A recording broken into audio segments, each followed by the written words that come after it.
നയൻസ് ടോക്കിലേക്ക് ഒരിക്കൽ കൂടി സ്വാഗതം. കേട്ടറിഞ്ഞ സംഭവങ്ങളൊന്നും തന്നെ വിശ്വസിക്കാൻ കഴിയാതെ വിഷമിച്ചിരിക്കുകയാണ് ബബിത. വിഷമം മാത്രമല്ല, തനിക്ക് എല്ലാവരോടും പകയും ദേഷ്യവുമാണ്. ബബിത പെട്ടെന്നാണ് മനസ്സുകൊണ്ട് ഓർത്തത്, തനിക്ക് അവളെ ഇപ്പോൾ ഒന്ന് കാണണം. അവളുടെ മുഖത്ത് നോക്കി തനിക്ക് ചോദിക്കണം, തൻ്റെ വീട്ടിലേക്ക് എന്തിനാണ് അവളിങ്ങനെ വലിഞ്ഞു കയറി വന്നതെന്ന്. ഒരിക്കൽ അച്ഛൻ്റെ മകളാണെന്ന് പറഞ്ഞപ്പോഴും പിന്നീട് എവിടെ നിന്നോ വന്നു കയറിയവളാണെന്ന് പറഞ്ഞപ്പോഴുമെല്ലാം എന്തിനാണ് ഇങ്ങനെ മൗനം പാലിച്ചു നിന്നതെന്ന്. പലപ്പോഴായി അമ്മ പിഴച്ചതാണെന്നും പിഴച്ച അമ്മയ്ക്ക് ജനിച്ചവർ പിഴച്ച മക്കളാണെന്നുമെല്ലാം പറഞ്ഞിട്ടും താൻ എന്തുകൊണ്ടാണ് മിണ്ടാതെ നിന്ന് കേട്ടതെന്ന് എനിക്ക് ചോദിച്ചേ മതിയാവൂ എന്ന് പറഞ്ഞുകൊണ്ട് ബബിത ബാലചന്ദ്രൻ്റെ അരികിലേക്ക് ചെല്ലുന്നുണ്ട്. ബാലചന്ദ്രൻ എന്തോ ആലോചിച്ചുകൊണ്ട് നിൽക്കുകയായിരുന്നു.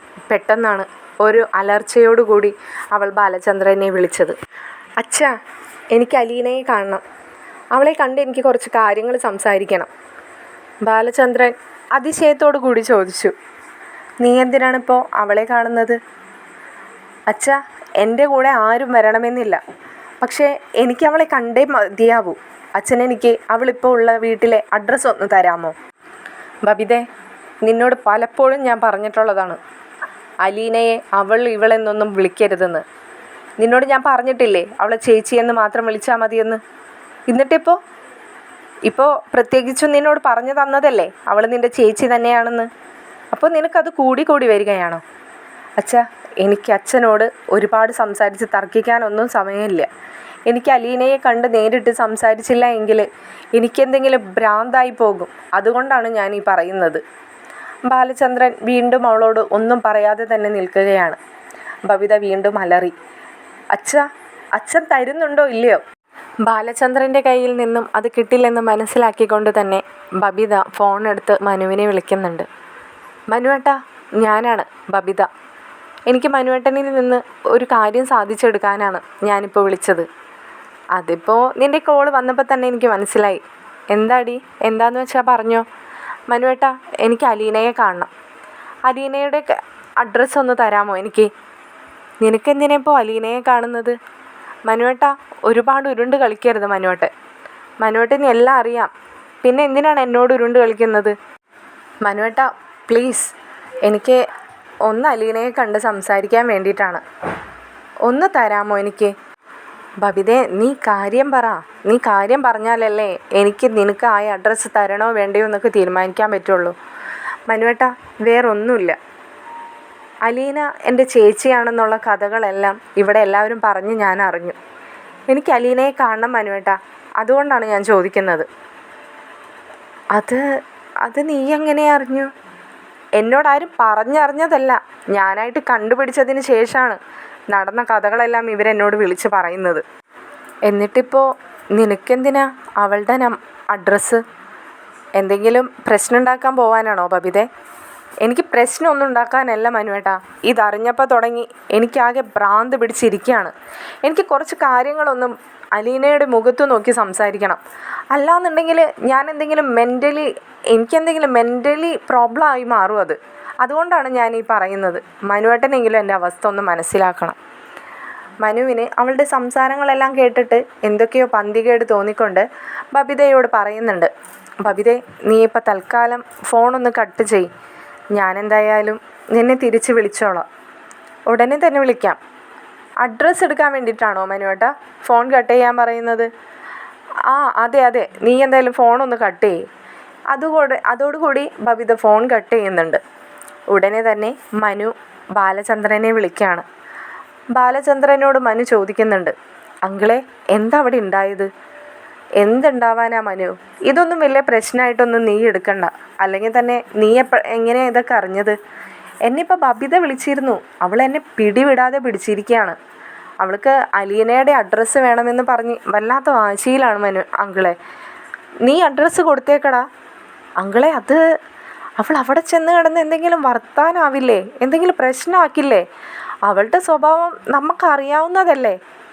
ആക്കിക്കോട്ടെ, അവൾ പോകുന്നത് അലീനയുടെ അച്ഛൻ്റെ അടുത്തേക്കല്ലേ. അപ്പോൾ ധൈര്യമായിട്ട് നീ അഡ്രസ്സ് കൊടുത്തോ. അവൾക്ക് അവിടെ വരെ പോകാനുള്ള ധൈര്യം ഉണ്ടെങ്കിൽ അവൾ പോയിട്ട് വരട്ടെടാ. അങ്കിള് ഉറപ്പ് തന്നെയാണല്ലോ ഈ പറയുന്നത്? അതെ, നീ എന്തായാലും അഡ്രസ്സ് കൊടുത്തോ, അവൾ പോയിട്ട് വന്നോട്ടെ. ശരി അങ്കിളെ. മനു ഉടനെ തന്നെ ബബിതയെ വിളിക്കുന്നുണ്ട്. ബബിതയോട് ഒരുപാട് പറഞ്ഞ് അതിൽ നിന്നും പിന്തിരിപ്പിക്കാനുള്ള ശ്രമത്തിലായിരുന്നു മനു ബബിതയോട് പറയുന്നുണ്ട്, ബബിതേ, നീ എന്ത് ധൈര്യത്തിലാണ് അവിടെ വരെ പോകണമെന്ന് പറഞ്ഞ് വാശി പിടിക്കുന്നത്? അതെന്താ മനുവേട്ടാ എനിക്ക് പോയാൽ? അവൾ ഇത്രയും നാളും എൻ്റെ വീട്ടിലല്ലേ നിന്നിരുന്നത്. ഇപ്പോൾ അവൾ നിൽക്കുന്ന ആ വീട്ടിലേക്ക് എനിക്ക് പോയാൽ എന്താ കുഴപ്പം? അവളുള്ള വീട്ടിലേക്ക് നീ പോകുന്നു എന്ന് പറഞ്ഞാൽ അവൾ താമസിക്കുന്നത് അവളുടെ അച്ഛൻ്റെ കൂടെയാണ്. അപ്പോൾ നിനക്ക് അവിടെ എങ്ങനെയാണ് പോയി നിൻ്റെ കാര്യം എനിക്കറിയാലോ ബബിതേ. നീ വായേ തോന്നിയതെല്ലാം അവിടെ കിടന്ന് വിളിച്ചു പോവും. നീ സ്വയം നാണം കെടാൻ വേണ്ടിയിട്ടാണ് നീ പോകണമെന്ന് പറയുന്നത്. അതുമല്ല, നീ ഒറ്റയ്ക്ക് പോകണ്ടെന്നാ, ഞാനും കൂടെ പോരാ. ഇപ്പോൾ തന്നെ ഞാൻ തിരിച്ചു വരുന്നുണ്ട്. എന്നിട്ട് നിന്നെയും കൂട്ടി ഞാൻ അലീനയെ കാണാൻ പോകാം. എന്താ, മതിയോ? വേണ്ട മനുവേട്ടാ, എൻ്റെ കൂടെ ആരും പോരണമെന്നില്ല. എനിക്ക് ഒറ്റയ്ക്ക് പോകാനാണ് താല്പര്യം. മനുവേട്ടൻ എനിക്ക് പറ്റുമെങ്കിൽ ഉടനെ തന്നെ അഡ്രസ്സ് എനിക്ക് അയച്ചതായോ. അല്ലാന്നുണ്ടെങ്കിൽ എനിക്ക് അടുത്ത വഴി നോക്കാൻ അറിയാൻ വയ്യാഞ്ഞിട്ടല്ല. മനുവേട്ടനാവുമ്പോൾ ഞാൻ അവിടെ പോകുന്നതും കൂടി മനുവേട്ടൻ അറിഞ്ഞോട്ടെ എന്ന് വിചാരിച്ചിട്ട് തന്നെയാണ് ഞാനിപ്പോൾ മനുവേട്ടനെ വിളിച്ചത്. ഓ, അത് ശരി, അങ്ങനെയാണോ? എന്നാൽ നീ ഒരു കാര്യം ചെയ്, നീ കോള് കട്ട് ചെയ്തോളൂ. നിനക്കിപ്പോൾ തന്നെ ഞാൻ അഡ്രസ്സ് അയച്ചു തരാം. നീ അവിടെ പോയി വന്നിട്ടുള്ള കഥകളും കൂടി എന്നെ വിളിച്ചൊന്ന് പറഞ്ഞേക്കണേ ബബിതേ. അത് പറഞ്ഞുകൊണ്ട് തന്നെ മനു കോള് കട്ട് ചെയ്യുന്നുണ്ട്. ബബിത മനുവിൻ്റെ മെസ്സേജിനായിട്ടുള്ള വെയിറ്റിങ്ങിലായിരുന്നു. മനുവിൻ്റെ മെസ്സേജ് വന്നിട്ട് വേണം അവൾക്കൊരു ഊബർ ബുക്ക് ചെയ്യാനും അലീനയുടെ അടുത്തേക്ക് പോകാനുമായിട്ട്. അതെല്ലാം ആലോചിച്ചുകൊണ്ട് നിൽക്കുന്ന സമയത്ത് തന്നെ ഫോണിലേക്ക് മെസ്സേജ് വരുന്നുണ്ട്. അഡ്രസ്സ് കണ്ട ഉടനെ തന്നെ ബബിത ഊബർ ബുക്ക് ചെയ്യുന്നുണ്ട്. ഇതേ സമയത്ത് വൈജയന്തി ബബിതയോട് വന്ന് ചോദിക്കുന്നുണ്ട്, നീ എന്തൊക്കെയാണ് ഈ കാട്ടിക്കൂട്ടുന്നതെന്ന് നിനക്ക് വല്ല ബോധമുണ്ടോ? എന്നോട് നിങ്ങൾ ഒരിക്കലും സംസാരിക്കരുതെന്ന് ഞാൻ പറഞ്ഞതാണ്. ഇനി ആരോട് ഞാൻ സംസാരിച്ചാലും എനിക്ക് നിങ്ങളോട് സംസാരിക്കാൻ താല്പര്യമില്ല. എൻ്റെ ഈ ജന്മത്തിൽ ഇനി ഞാൻ നിങ്ങളെ വിശ്വസിക്കുകയുമില്ല എന്ന് പറഞ്ഞുകൊണ്ട് ബബിത അവളുടെ റൂമിലേക്ക് കയറി പോവുകയാണ്. വൈജയ്ക്ക് ബബിതയുടെ സംസാരം കേട്ടിട്ട് ഒന്നും തന്നെ തോന്നുന്നുണ്ടായിരുന്നില്ല. കാരണം വൈജയ്ക്ക് ഉറപ്പായിരുന്നു ബബിതയിൽ നിന്നും ഇങ്ങനെയൊക്കെ തന്നെയായിരിക്കും കേൾക്കുന്നതെന്ന്. ബബിത റെഡിയായി പുറത്തേക്ക് ഇറങ്ങുന്ന സമയത്ത് തന്നെ ഊബർ വരുന്നുണ്ട്. അവൾ ഊബറിൽ കയറിയിരുന്ന് മനു അയച്ച അഡ്രസ്സ് ഡ്രൈവർക്ക് പറഞ്ഞു കൊടുക്കുകയാണ്. ഡ്രൈവർ അവിടേക്കുള്ള വണ്ടി തിരിക്കുകയാണ്. കുറച്ച് മണിക്കൂറുകൾക്കകം ബബിത അലീനയുടെ വീട്ടിലേക്ക് എത്തിച്ചേരുന്നുണ്ട്. അവൾ വന്ന് കോളിംഗ് ബെൽ അടിക്കുമ്പോൾ ഡോറ് തുറക്കുന്നത് അവിടുത്തെ സർവൻ്റ് ലേഡി തന്നെയാണ്. അവർ ചോദിക്കുന്നുണ്ട്, നിങ്ങൾ ആരാണ്? ഞാൻ കുറച്ച് അകലെ നിന്ന് വരികയാണ്. എനിക്ക് ഈ വീട്ടിലെ അലീന എന്ന് പറയുന്ന ഒരു പെൺകുട്ടിയെ കാണാൻ വേണ്ടി വന്നതാണ്. അലീനയെ കാണാൻ? അലീന നിങ്ങളുടെ ആരാണ്? എൻ്റെ ആരുമല്ല. ഞാൻ നിന്നിരുന്ന വീട്ടിലാണ് അവൾ മുമ്പ് നിന്നിരുന്നത്. അപ്പോൾ ഈ വഴി പോയപ്പോൾ ഒന്ന് കാണാൻ വേണ്ടി മാത്രം കയറിയതാണ്. ആണോ? എങ്കിൽ ഒന്ന് കയറി ഇവിടെ ഇരിക്കൂ, ഞാൻ പോയി മാഡത്തിനോടൊന്ന് പറയട്ടെ എന്ന് പറഞ്ഞുകൊണ്ട് സെർവൻ്റ് ലേഡി അകത്തേക്ക് പോകുമ്പോൾ ബബിത വളരെ പുച്ഛത്തോടു കൂടി പറയുകയാണ്, ആ വീട്ടിലെ വേലക്കാരിയും ഹോം നേഴ്സുമായി നിന്നവളാ ഈ വീട്ടിൽ വന്നപ്പോൾ മേഡമൊക്കെ ആയോ എന്ന്. ആ ലേഡി അകത്ത് ചെന്ന് സ്റ്റാൻലിയുടെ ഭാര്യയോട് പറയുന്നുണ്ട്, മേഡം, നമ്മുടെ അലീന കൊച്ചില്ലേ, അവൾ സെർവൻ്റായി നിന്ന വീട്ടിലെ ഒരു പെൺകുട്ടി വന്ന് പുറത്തിരിക്കുന്നുണ്ട്. അവൾക്ക് അലീനയെ കാണണമെന്ന് പറഞ്ഞാണ് വന്നിരിക്കുന്നത്. ആ വീട്ടിലെ പെങ്കൊച്ചോ? ഏത്, കൃഷ്ണമോളാണോ? ഓ, ചെറിയ കൊച്ചല്ല മേഡം, അലീന കൊച്ചിൻ്റെയൊക്കെ പ്രായം തോന്നുന്നുണ്ട് കണ്ടിട്ട്. എന്തായാലും ഞാൻ ചെന്ന് വിളിക്കട്ടെ? വേണ്ട, ഞാൻ പോയി പറഞ്ഞോളാം എന്ന് പറഞ്ഞുകൊണ്ട് അലീന ടെറസിലായിരുന്നു ആ സമയത്തുണ്ടായിരുന്നത്. സ്റ്റാൻലിയുടെ ഭാര്യ അലീനയെ വിളിക്കാനായി ടെറസിലേക്ക് ചെല്ലുന്നുണ്ട്. അവിടെ ചെല്ലുമ്പോൾ അലീന തുണികളെല്ലാം അയക്കിലിടുകയായിരുന്നു. അലീനെ, പുറത്ത് നിന്നെ കാണാൻ ഒരു വിരുന്നുകാരി വന്നിട്ടുണ്ടല്ലോ. അതാരാ? ഞാൻ കണ്ടില്ലല്ലോ ആൻറ്റി. ആരാ വന്നത്? അതൊക്കെയുണ്ട്. എന്തായിരിക്കും നിൻ്റെ റെസ്പോണ്ട് എന്നറിയാൻ വേണ്ടിയിട്ടാണ് ഞാൻ നിന്നോട് നേരിട്ട് പറയാമെന്ന് കരുതി വന്നത്. ആരാ വന്നത്? നിൻ്റെ അനിയത്തി തന്നെയാ. ആര്? കൃഷ്ണമോളോ? അതാണ് ട്വിസ്റ്റ്. കൃഷ്ണമോളല്ല, മറ്റൊരാളാ. ആര്? രേവതിക്കുട്ടിയോ? രേവതിക്കുട്ടിയല്ല. അതെന്താ, അവർ രണ്ടാളും മാത്രമാണോ അനിയത്തിയായിട്ടുള്ളത്? അല്ല ആൻറ്റി, എന്നെ കാണാൻ ഇവിടെ വരെ വരാൻ താല്പര്യം കാണിക്കുന്നത് ഇവർ രണ്ടാളുമാണ്. പിന്നെ ഒരാളുള്ളത് എന്തായാലും ഇവിടെ വരെയും വരില്ലെന്നാണ് എൻ്റെ ഒരു വിശ്വാസം. ബബിതയാണോ വന്നിരിക്കുന്നത്? അതെ, ബബിത തന്നെയാ. അവൾ തനിച്ചാണോ? അതെ, തനിച്ചാണ്. അവൾക്ക് എന്താ തനിച്ച് വന്നാൽ? അവൾ ഒരു ഊബർ ബുക്ക് ചെയ്താൽ വന്നിരിക്കുന്നത്. ഊബർ പുറത്ത് കിടക്കുന്നതും ഞാൻ കണ്ടിരുന്നു. ആണോ? വാ ആൻറ്റി, നമുക്ക് പോയി നോക്കാം എന്ന് പറഞ്ഞുകൊണ്ട് അലീന ധൃതിപ്പെട്ട് താഴേക്ക് ഇറങ്ങി ചെല്ലാണ്.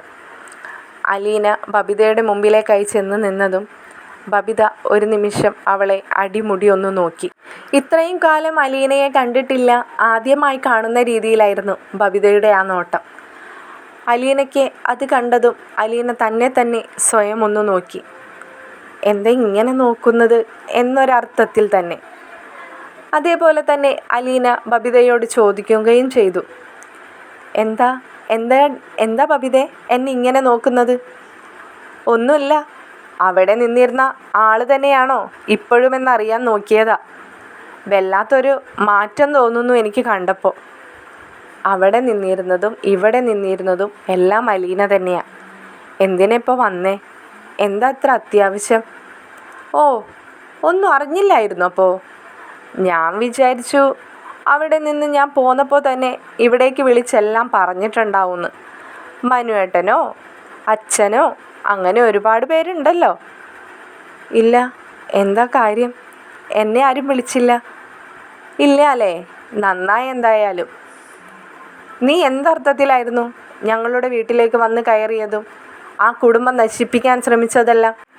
അലീന ഒരു നിമിഷം ഞെട്ടിത്തെരിച്ചുപോയി അവളുടെ ആ ചോദ്യം കേട്ട്. ബബിതേ, നീ സൂക്ഷിച്ച് സംസാരിക്കണം. ഇത് നമ്മുടെ വീടല്ല, ഇത് മറ്റൊരു വീടാണ്. ഇവിടെ കയറി വന്ന് ഇങ്ങനെ ഷൗട്ട് ചെയ്ത് സംസാരിക്കാൻ എങ്ങനെയാണ് നിനക്ക് തോന്നുന്നത്? അയ്യോ, എനിക്കതിനൊരു ബുദ്ധിമുട്ടുമില്ല. ഇവിടെ ഉള്ളവരും കൂടി നിൻ്റെ എല്ലാ ഗുണങ്ങളും അറിയട്ടെ എന്ന് വിചാരിച്ചിട്ട് തന്നെയാണ് ഞാൻ നേരിട്ട് ഇങ്ങോട്ട് പോകുന്നത്. അച്ഛൻ അഡ്രസ്സൊന്നും തരാതെ ആയപ്പോൾ മനുവേട്ടനെ വിളിച്ച് ചോദിച്ചിട്ട് തന്നെയാണ് എനിക്ക് ഈ അഡ്രസ്സ് കിട്ടിയതും. നീ വിചാരിക്കുന്ന പോലെ ഈ വീട്ടിൽ ആരും ഒന്നും അറിയാതെ ഇരിക്കുന്നതൊന്നുമല്ല. ഇവർക്കെല്ലാവർക്കും എല്ലാം അറിയാം, ഞാനിവിടുത്തെ ആരാണെന്നും ഞാൻ നിൻ്റെ വീട്ടിലെ ആരായിരുന്നുവെന്നും. എന്താണ് നിൻ്റെ പുതിയ പ്രശ്നം? നീ എൻ്റെ വീട്ടിൽ വന്ന് കയറിയത് എൻ്റെ അമ്മയുടെ മകളായിട്ട് തന്നെയാണല്ലോ. എന്നിട്ട് പിന്നെ നീ ഒന്നും അറിയാത്ത പോലെ എന്തിനായിരുന്നു അവിടെ നാടകം കളിച്ച് നിന്നത്? എൻ്റെ മുമ്പിലും എൻ്റെ അനിയത്തിയുടെ മുമ്പിലും എൻ്റെ ചേട്ടൻ്റെ മുമ്പിലുമെല്ലാം. അവിടെ നിനക്ക് തെറ്റി. നീ മാത്രമാണ് ബബിതേ കാര്യങ്ങൾ അറിയാൻ അല്പം വൈകിപ്പോയത്. അതെന്തുകൊണ്ടാണെന്ന് സ്വയം ചിന്തിച്ചാൽ തന്നെ മനസ്സിലാകും. അത് ഞാൻ പറഞ്ഞു തരണമെന്നില്ല. നാണമില്ലായിരുന്നോ നിനക്ക്? എത്ര ധൈര്യത്തോടു കൂടിയാണ് നീ ആ വീട്ടിലേക്ക് കയറി വന്നത്? 23 വർഷങ്ങൾക്ക് മുമ്പ് എൻ്റെ അമ്മയും അങ്കിളും മുത്തച്ഛനുമെല്ലാം ഉപേക്ഷിച്ചതായിരുന്നില്ലേ നിന്നെ? നിനക്ക് ഒരുപാട് ആത്മാഭിമാനമുള്ളൊരു പെണ്ണാണ് നീ എന്നാണ് അച്ഛനൊക്കെ പലപ്പോഴും പറയാറ്. നിനക്ക് നാണമുണ്ടായിരുന്നില്ലേ നിന്നെ ഉപേക്ഷിച്ചവരുടെ അടുത്തേക്ക് തിരിച്ചു വരാനും അവർക്ക് വേണ്ടിയുള്ള കാര്യങ്ങളൊക്കെ നിന്ന് ചെയ്തു കൊടുക്കാനും? അവിടെ നിനക്ക് തെറ്റിയ ബബിതേ, അവിടെ മാത്രമാണ് നിനക്ക് തെറ്റിയത്. എനിക്കതിന് ഒരു നാണക്കേടും തോന്നിയില്ല. കാരണം ഞാൻ ഈ പറഞ്ഞവരിൽ നിന്നും ആരിൽ നിന്നും ഒന്നും പ്രതീക്ഷിച്ചു വന്നതല്ല. എന്നെക്കൊണ്ട് എന്താണോ അവർക്ക് ചെയ്തു കൊടുക്കാൻ കഴിയുന്നത് അത് പ്രതീക്ഷിച്ച് മാത്രമാണ് ഞാൻ വന്നത്. നീ പറയുന്ന പോലെ അവരെന്നെ ഉപേക്ഷിച്ചത് അവരെന്നെ പ്രസവിച്ചത് കൊണ്ടല്ലേ? ആ പ്രസവിച്ചതിനുള്ള നന്ദി എനിക്ക് തിരിച്ച് കാണിക്കണമല്ലോ ബബിതേ. ഇതെല്ലാം കേട്ടുകൊണ്ടാണ് സ്റ്റാൻലിയുടെ ഭാര്യ അവിടേക്ക് കടന്നു വരുന്നത്. അവർ ബബിതയോടായി പറഞ്ഞു, അകത്തേക്ക് കയറിയിരിക്കൂ ബബിതേ. ഈ വീട്ടിൽ ഇവിടം വരെയും തന്നെ ഞാൻ കയറി വന്നത് നാണം കെട്ടിട്ടാണ്. ഇനിയും ഇതിനകത്തേക്ക് എന്നെ ക്ഷണിക്കാൻ എങ്ങനെയാണ് നിങ്ങൾക്ക് മനസ്സ് വരുന്നത്? എന്തായാലും ഞാനില്ല, ക്ഷണം സ്വീകരിക്കുന്നുമില്ല. ക്ഷണിച്ചതിന് നന്ദി. കുട്ടി, നീ എന്തൊക്കെയാണ് ഈ പറയുന്നത്? ഇവിടെ ആർക്കും ശത്രുക്കളൊന്നുമല്ല മോളെ. നീ മാത്രമാണ് ഇപ്പോൾ അലീനയെ ഇങ്ങനെ ശത്രുവായി കണ്ട് സംസാരിക്കുന്നത്. നീ എന്തൊക്കെയാണ് ഈ കുട്ടിയോട് പറയുന്നതെന്ന് വല്ല ബോധമുണ്ടോ നിനക്ക്? നിന്നേക്കാളും എത്രയോ വയസ്സിന് മൂത്തതാണ് അവൾ. അതുമാത്രമല്ല, നിൻ്റെ അമ്മയുടെ സ്വന്തം മകൾ തന്നെയല്ലേ. അതറിഞ്ഞുകൊണ്ട് തന്നെ ഇപ്പം നീ എന്താണ് ഇങ്ങനെയൊക്കെ സംസാരിക്കുന്നത്? അതറിഞ്ഞുകൊണ്ട് തന്നെയാണ് സംസാരിക്കുന്നത്. കാരണം എൻ്റെ അമ്മ എന്ന് പറയുന്ന സ്ത്രീയെ ഇന്നു മുതൽ ഞാൻ വെറുക്കുകയാണ്. ബബിതേ, നീ ഒന്ന് നിർത്തുന്നുണ്ടോ? അലീനയ്ക്ക് അത് കേട്ടതും ദേഷ്യം വന്നുകൊണ്ട് പറഞ്ഞു. ഇല്ല, ഞാൻ നിർത്താൻ ഉദ്ദേശിച്ചിട്ടില്ല. ഞാൻ പറയാൻ തന്നെയാണ് ഉദ്ദേശിച്ച് വന്നത്. എൻ്റെ അമ്മ എന്ന് പറയുന്ന സ്ത്രീയെ ഞാൻ ഇന്നു മുതൽ വെറുക്കുകയാണെന്ന്. കാരണം അവർ ഞങ്ങളെല്ലാവരും ചതിക്കുകയായിരുന്നുവെന്ന്. അവർ എത്രയോ വട്ടം നിൻ്റെ മുഖത്ത് നോക്കി പിഴച്ച സന്തതിയുടെ മകളെന്നും പിഴച്ച സന്തതിയെന്നും പിഴച്ചവളുടെ മകളെന്നുമൊക്കെ വിളിച്ചിരിക്കുന്നു. അപ്പോൾ ഈ വിളിച്ചതെല്ലാം അവരെ തന്നെയല്ലേ? അതുകൊണ്ട് തന്നെയാണ് ഞാനിപ്പോൾ പറയുന്നത്, അങ്ങനെ ഒരമ്മയെ ഇനി എനിക്ക് വേണ്ടെന്ന്. അച്ഛനാണ് ഈ തെറ്റ് ചെയ്തതെന്ന് പറഞ്ഞ് അച്ഛനെ വെറുക്കാൻ പ്രേരിപ്പിച്ചതും ഈ പറയുന്ന അമ്മ തന്നെയാണ്. അപ്പോൾ പിന്നെ ഞാൻ എങ്ങനെയാണ് ആ അമ്മയെ സ്നേഹിക്കേണ്ടത്? എനിക്കൊന്ന് പറഞ്ഞു തരാമോ? ബബിതേ, ഒരാൾക്കൊരു തെറ്റ് സംഭവിച്ചു പോയി, ഇല്ലെന്ന് പറയുന്നില്ല. പക്ഷേ അതൊരുപാട് വർഷങ്ങൾക്ക് മുമ്പാണ്. നിനക്ക് ഓർമ്മ വെച്ച കാലം മുതൽ, അല്ലെങ്കിൽ നിൻ്റെ അമ്മയായതിനു ശേഷവും അവരങ്ങനെ ഒരു തെറ്റ് ചെയ്തിരുന്നുവെങ്കിൽ നിനക്ക് ഈ പറയുന്ന പോലെയൊക്കെ പറയാനുള്ള അവകാശം ഉണ്ടായിരുന്നു. പക്ഷേ ഇതങ്ങനെയൊന്നുമല്ല ബബിതേ. നീ എന്താണ് കഥകളറിയാതെ നീ മറ്റുള്ളവരെ ഇങ്ങനെ പഴിച്ച് വർത്താനം പറയുന്നത്? ആണോ? ഞങ്ങളുടെ കുടുംബം അത്രയ്ക്ക് നല്ല രീതിയിൽ പോകണമെന്ന് നീ ആഗ്രഹിച്ചിരുന്നുവെങ്കിൽ നീ ഈ വീട്ടിലേക്ക് വരരുതായിരുന്നു. മനസ്സിലായോ നിനക്ക്? അല്ലെങ്കിൽ വന്ന പാടെ തിരിച്ചു പോകണമായിരുന്നു. എനിക്ക് ആരെയാണ് കാണേണ്ടതെന്ന് വെച്ചാൽ അവരെ കണ്ടിട്ട്. ഇതിപ്പോൾ വന്ന് കയറി കിടന്ന് എല്ലാവരുടെയും ജീവിതത്തിലേക്ക് നുഴഞ്ഞു കയറി ഞങ്ങളുടെ കുടുംബം നശിപ്പിച്ചിട്ട് വന്ന് നിൽക്കുകയാണ്. നീ എന്ത് നേടി അലീന ഞങ്ങളുടെ കുടുംബം വന്ന് നശിപ്പിച്ചിട്ട്? നിനക്ക് എന്താണ് ഇപ്പോൾ ഉണ്ടായത്? നീ ഇപ്പോൾ ആ വീട്ടിൽ പോലും നിൽക്കാതെ നിന്നെ മറ്റൊരിടത്തേക്ക് അച്ഛന് മാറ്റേണ്ടി വന്നില്ലേ? എന്നിട്ടും നീ തിരിച്ചവിടേക്ക് തന്നെ വരാനല്ലേ നീ ഇപ്പോഴും ശ്രമിച്ചു കൊണ്ടിരിക്കുന്നത്? എന്തിനു വേണ്ടിയിട്ടായിരുന്നു ഇങ്ങനെയൊക്കെ? നീ ഒരുപാട് ചിന്താശേഷിയുള്ളവളും അറിവുള്ളവളും സഹതാപമുള്ളവളാണെന്നൊക്കെയാണ് അച്ഛൻ ഞങ്ങളോട് പറയാറ്. അങ്ങനെ ഒരു ചിന്ത നിനക്കുണ്ടായിരുന്നുവെങ്കിൽ നിനക്ക് ഒരു കാര്യമെങ്കിലും ചിന്തിക്കാലോ. ഞങ്ങളുടെ അമ്മയുടെ നല്ലൊരു ഭാവിക്ക് വേണ്ടിയിട്ടാണ് നിന്നെ പ്രസവിച്ച ഉടനെ തന്നെ മുത്തച്ഛൻ നിന്നെ അമ്മയിൽ നിന്ന് ഒഴിവാക്കിയത്. നീ തിരിച്ച് എൻ്റെ അമ്മയുടെ ജീവിതത്തിലേക്ക് കടന്നു വരുമ്പോൾ എന്തൊക്കെയാണ് അവിടെ സംഭവിക്കാൻ സാധ്യതയുണ്ടാവുക എന്ന് നിനക്ക് ചിന്തിക്കാനുള്ള കോമൺസ് അച്ഛൻ ഈ പറയുന്ന എല്ലാ മികവുമുള്ള മകൾക്ക് ഇതുമാത്രം എന്താണ് ചിന്തിക്കാനുള്ള കഴിവില്ലാതെ പോയത്? അതോ മനഃപൂർവ്വം കടന്നു വന്നത് തന്നെയാണോ? എൻ്റെ അച്ഛൻ്റെയും അമ്മയുടെയും ജീവിതം തകർക്കണമെന്നും ഞങ്ങളെ മക്കളെ എല്ലാവരെയും പല വഴിക്കാക്കണമെന്നും? കൊള്ളാം. ഇനി ഈ വീട്ടിൽ കയറി പറ്റിയിരിക്കുന്നത് ഇവരുടെ ജീവിതം കൂടിയും തകർക്കാനായിരിക്കും. സ്റ്റാൻലിയുടെ ഭാര്യയുടെ മുഖത്ത് നോക്കിക്കൊണ്ട് തന്നെ ബബിത പറയുകയാണ്. ഇവൾ ഈ വീട്ടിലുള്ളിടത്തോളം കാലം നിങ്ങളുടെ ജീവിതം തകർന്നുകൊണ്ടേയിരിക്കും. വേണമെങ്കിൽ പെട്ടെന്ന് തന്നെ അങ്ങ് ഒഴിവാക്കിയേക്ക്. സ്റ്റാൻലിയുടെ ഭാര്യ അവളോട് ഒന്നും പറയാതെ തന്നെ ഇങ്ങനെ നിൽക്കുകയാണ് അവളെ നോക്കി. പെട്ടെന്ന് ബബിത ഇങ്ങനെ പറയുന്നത് കേട്ട് അവർ പറയുന്നുണ്ട്, ബബിതേ, ഇവള് എൻ്റെ ഭർത്താവിൻ്റെ മകളാണ്. അതറിഞ്ഞുകൊണ്ട് തന്നെയാണ് ഇവളെ ഞാൻ ഈ വീട്ടിലേക്ക് കയറ്റിയത്. പിന്നെ ഇവളെ ഞങ്ങളുടെ ജീവിതം തകർക്കുമെന്ന് എനിക്ക് യാതൊരു പേടിയുമില്ല. ഇവളെന്നല്ല, വേറെ ആര് വന്നാലും അങ്ങനെ തകർക്കാൻ പറ്റുന്നൊരു ജീവിതമല്ല ഞാനും എൻ്റെ ഭർത്താവും കെട്ടിപ്പൊക്കി ഇത്രയും കാലം കൊണ്ടു നടന്നത്. ഈ സമയത്തായിരുന്നു സ്റ്റാൻലിയുടെ കടന്നുവരവ്. സ്റ്റാൻലിക്ക് ആദ്യം ബബിതയെ കണ്ട് മനസ്സിലായില്ല. ബബിതയെ നല്ലപോലെ നോക്കുന്നത് കണ്ടതും അലീനയെയും അദ്ദേഹം നല്ലപോലെ നോക്കുന്നുണ്ടായിരുന്നു. അലീന ആകെ കരഞ്ഞ് വിഷമിച്ച് നിൽക്കുന്നത് കാണുന്നുണ്ട്. പെട്ടെന്നാണ് സ്റ്റാൻലിക്ക് അവളുടെ മുഖം മനസ്സിലേക്ക് ഓർമ്മ വന്നത്. സ്റ്റാൻലി തൻ്റെ ഭാര്യയുടെ മുഖത്തേക്ക് നോക്കിയപ്പോൾ അവർക്കും മനസ്സിലായി സ്റ്റാൻലിക്ക് ഒരല്പം പരിചയക്കുറവുണ്ടെന്ന്. സ്റ്റാൻലിയോടായി ഭാര്യ പറഞ്ഞു, വൈജയുടെ രണ്ടാമത്തെ മകളാണ്. അയ്യോ അല്ല, മൂന്നാമത്തെ മകളാണ് ബബിത. ഉടനെ തന്നെ ബബിത പറഞ്ഞു, അല്ലല്ല, ആദ്യം പറഞ്ഞത് തന്നെയാണ് സത്യം. എൻ്റെ അമ്മയ്ക്കും അച്ഛനും ഞങ്ങൾ 3 മക്കളാണ്. അതിൽ രണ്ടാമത്തെ മകൾ തന്നെയാണ് ഞാൻ. അതിനിടയ്ക്ക് ഒരാളെയും കുത്തിക്കയറ്റി ഞങ്ങളുടെ കുടുംബത്തിലേക്ക് കയറ്റാമെന്ന് ഒരാളും വിചാരിക്കണ്ട. പിഴച്ചവളും പിഴച്ചുണ്ടായവളുമെല്ലാം അവിടെ തന്നെ അങ്ങ് നിന്നാൽ മതി. ഇത് കേട്ടതും സ്റ്റാൻലിക്ക് അങ്ങോട്ട് ദേഷ്യം വന്നു. സ്റ്റാൻലി ചോദിച്ചു, നിനക്ക് എത്ര വയസ്സുണ്ട് മോളെ? എൻ്റെ വയസ്സ് നിങ്ങൾക്കറിഞ്ഞിട്ട് എന്തു വേണം? അല്ല, നിൻ്റെ നാവിൽ നിന്ന് വരുന്ന നല്ല വാക്കുകൾ കേട്ട് ചോദിച്ചു പോയതാണ്. ഞാൻ അറിയുന്ന വൈദ്യ, ഈ പ്രായത്തിലൊക്കെ എനിക്ക് അവളെ നല്ല പോലെ അറിയാമായിരുന്നു. അവളുടെ സംസാര രീതികളൊന്നും ഇങ്ങനെയൊന്നും ആയിരുന്നില്ല. ഞാൻ മനസ്സിലാക്കിയ ബാലചന്ദ്രനും ഇങ്ങനെ ഒരു വ്യക്തിയല്ല. പിന്നെ നിനക്കിത് എവിടെ നിന്ന് കിട്ടി ഇങ്ങനെയുള്ള രീതികളെല്ലാം? ഓ, അവിടെ നിന്നായിരിക്കും, വൈജയുടെ തറവാട്ടിൽ നിന്നും. സ്റ്റാൻലിയുടെ ഇങ്ങനെയുള്ള സംസാര രീതികളെല്ലാം കേട്ടപ്പോൾ ബബിതയ്ക്ക് ആകെ നാണക്കേട് പോലെ തോന്നി. ഭാര്യയും തൻ്റെ ഭർത്താവിനെ സമാധാനിപ്പിക്കുന്ന പോലെ സംസാരിക്കുന്നുണ്ട്. അവൾ ചെറിയ കുട്ടിയല്ലേ, എന്തിനാ അങ്ങനെയൊന്നും പറയണ്ട. ചെറിയ കുട്ടികൾ സംസാരിക്കുന്ന രീതിയിലാണോ അവളിപ്പോൾ അലീനയോട് ഈ സംസാരിച്ചത്? ഇങ്ങനെയാണോ ചെറിയ കുട്ടികൾ സംസാരിക്കുന്നത്? ഇതൊക്കെ അവൾക്ക് ആരാണ് പഠിപ്പിച്ചു കൊടുക്കുന്നത്? വേണ്ട, മതി. ബബിതയോട് അങ്ങനെയൊന്നും പറയല്ലേ എന്ന് അലീനയും പറയുന്നുണ്ട്. നിനക്ക് എങ്ങനെയാണ് കുട്ടി ഇവരോടൊക്കെ ഇങ്ങനെ ഇത്രയും താഴ്മയായി പെരുമാറാൻ കഴിയുന്നത്? നിന്നെ അവൾ എന്തൊക്കെയാണ് ഈ പറയുന്നത്? മറ്റാരോടും പറയുന്നത് പോലെ എല്ലാം വിട്ടേക്ക്. ആരോടും ഇങ്ങനെയൊന്നും സംസാരിക്കാൻ പാടില്ല. എങ്കിലും നീ ഇവളുടെ ചേച്ചിയാണെന്ന് മനസ്സിലാക്കിക്കൊണ്ട് തന്നെയല്ലേ ഇവൾ ഈ സംസാരിക്കുന്നത്? ശരി, ഞാൻ ആരെയും ബുദ്ധിമുട്ടിക്കാനൊന്നും വന്നതല്ല. എനിക്ക് നിങ്ങളോട് ആരോടും ഒന്നും സംസാരിക്കാനുമില്ല. എനിക്ക് ആകെ ഒരു കാര്യം മാത്രമേ പറയാനുള്ളൂ. എൻ്റെ അച്ഛൻ പലപ്പോഴും വന്ന് ഇവളെ ഇനിയും ആ വീട്ടിലേക്ക് കൊണ്ടുവരാൻ ശ്രമിച്ചെന്നിരിക്കും. പക്ഷേ ദൈവത്തെ ഓർത്ത് ഇവളെ ഇനിയെങ്കിലും എൻ്റെ വീട്ടിലേക്ക് വിടാതിരിക്കാൻ നിങ്ങളെ കൊണ്ടാവുമോ? ഞങ്ങൾക്കെല്ലാവർക്കും മടുത്തുപോയി ഇവളെ. ഇത് കേട്ടതും ഒട്ടും വിട്ടുകൊടുക്കാതെ തന്നെ സ്റ്റാൻലി ബബിതയോട് ചോദിച്ചു, നിന്നെ ഇങ്ങോട്ട് പറഞ്ഞു വിട്ടത് ആരാണിതെല്ലാം പറയാൻ?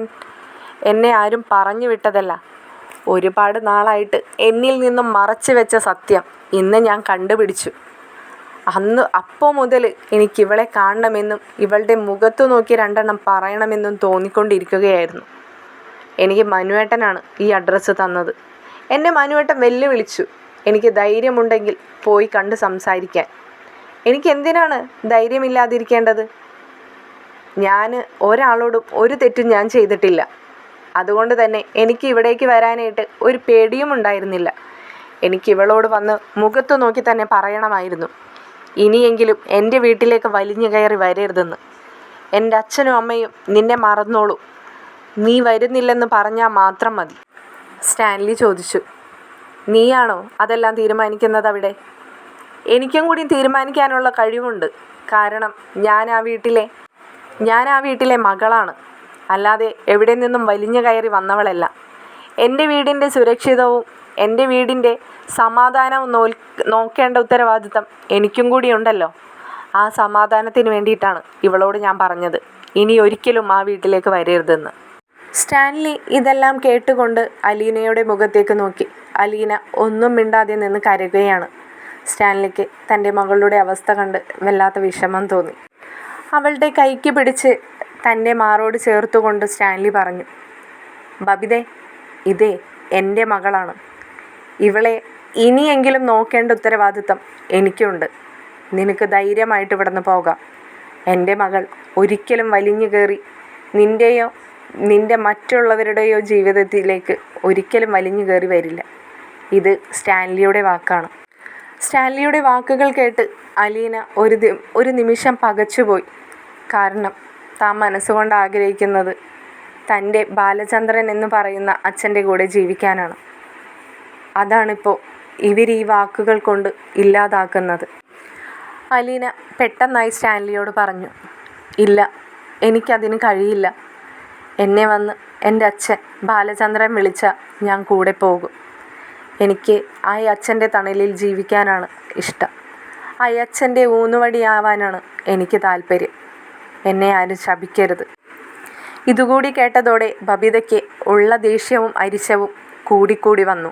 ബാക്കി കഥയുമായി ഈ ചാനലിലൂടെ ഉടൻ തന്നെ വരുന്നതായിരിക്കും.